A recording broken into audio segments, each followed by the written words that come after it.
నిన్న కూర్చొని చంద్రబాబు నాయుడు చేసేటువంటి ఒక ప్రసంగం చూస్తే ఎంత హాస్యాస్పదంగా ఉంది, ఎంత జగుర్పుకరంగా ఉందంటే, కోడెల శివప్రసాదరావు మాజీ స్పీకర్ ఆయన యొక్క ఆత్మహత్యకు కారణము ఆ రోజు ఆయన ఫర్నిచర్ను ప్రభుత్వం వెనక్కు ఇమ్మని చెప్పి అనేటువంటి కారణంగా ఆయన యాంగిల్లో నువ్వు మాట్లాడావు.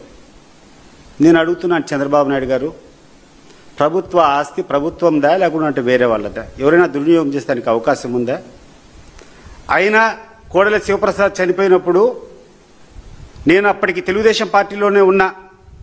అక్కడనేటువంటి వాదన ఒకటే ఏంటంటే, అంతర్గతంగా వాళ్ళ కుటుంబంలో జరుగుతున్నటువంటి కొన్ని పరిణామాలు ఆయనకు నచ్చక ఆయన ఆత్మహత్య చేసుకున్నాడని చెప్పి ఆ రోజు పార్టీలోనే అనేక మంది మాట్లాడుకుంటూ ఉన్నాం.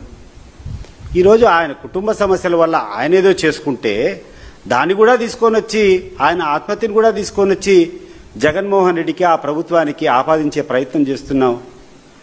ఇది సిగ్గుచేటు కాదా? ఆలోచన చేయండి చంద్రబాబు నాయుడు గారు, ఒకసారి ఆలోచన చేయండి.